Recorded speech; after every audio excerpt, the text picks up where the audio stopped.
విశాఖలో మంగళవారం తెల్లవారుజామున భారీ అగ్ని ప్రమాదం చోటు చేసుకుంది. పారిశ్రామికవాడ గాజువాకలో ఉన్న ఆకాష్ బైజూస్ విద్యా సంస్థలో అగ్నికిలలు ఎగిసిపడ్డాయి. దట్టమైన పొగతో పాటు మంటలు వ్యాపించడంతో సమీప ప్రజలు ఆందోళన చెందుతున్నారు. ఇదే షాపింగ్ కాంప్లెక్స్ లో భారీ క్యూ హోటల్, వైభవ జ్యువెలరీస్ తదితర మాల్స్ ఉన్నాయి. మొదటి ఫ్లోర్ లో ఉన్న బైజూస్ లో మంటలు చెలరేగాయి. సమాచారం అందుకున్న అగ్నిమాపక సంఘటన స్థలానికి చేరుకొని మంటల్ని అదుపు చేసింది. వాస్తవానికి ఆ భవనం చాలా పెద్దది కావడంతో మంటలు అదుపు చేయడం ఇబ్బందిగా మారింది. విద్యుత్ షార్ట్ సర్క్యూటే కారణమని ప్రాథమిక అధికారులు తేల్చారు. భారీ స్థాయిలో ఆస్తి నష్టం జరిగిందని అధికారులు తెలిపారు.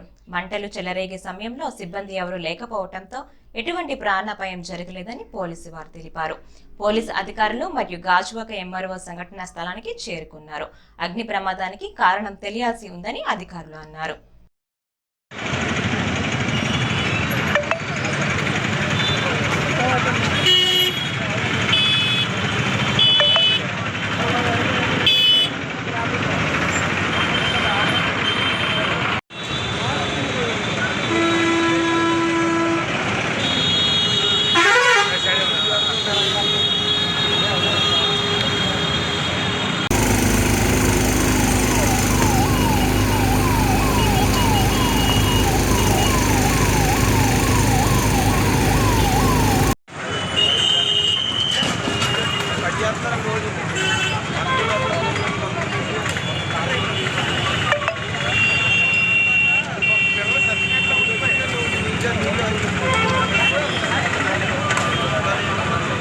భారీ అగ్ని ప్రమాదం అయితే సంభవించడం జరిగింది.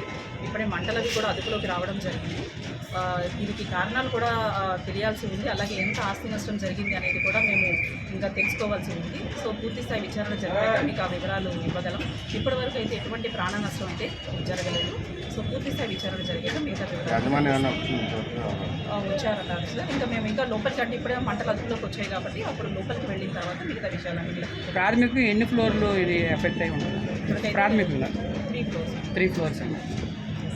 అది ఫైర్ సేఫ్టీ కూడా ఓపెన్ అవ్వలేదు.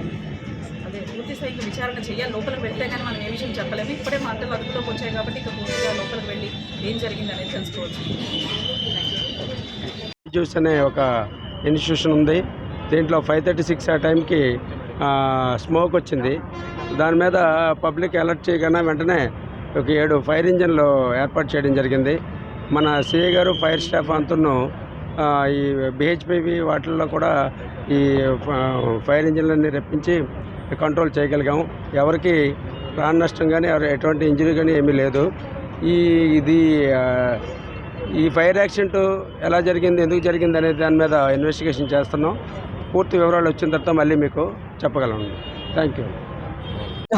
మధ్యలో ఇన్సిడెంట్ జరిగిందని చెప్పేసి మా ప్రాథమికంగా తెలిసిందండి. తెలిసిన వెంటనే మేము మా యొక్క పొదగంట ఫైర్ స్టేషన్ వచ్చి ప్రతి ఫైర్ ఫైటింగ్ స్టార్ట్ చేయడం జరిగినది.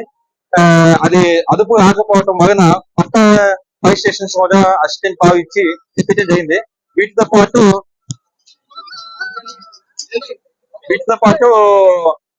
సెంట్రల్ గవర్నమెంట్ వారి విశాఖపట్నం పోర్ట్ ట్రస్ట్ నుంచి, షిప్ యార్డ్ నుంచి, బిహెచ్ఈఆర్ నుంచి, నావీ నుంచి, ఫ్లైట్ అటెండెంట్స్ పేమెంట్ గవర్నమెంట్ వారి నుంచి తెప్పించి అసిస్టెంట్ తీసుకున్నామండి. పైన కంప్లీట్ అదుపు చేసాము. ఇంకా ఎటువంటి ప్రాణ నష్టం అయితే జరగలేదు. ఆస్తి నష్టం జరిగింది. అది కొంచెం తర్వాత తెలుస్తుంది ఎంత అవుతుంది ఏంటని చెప్పేసి.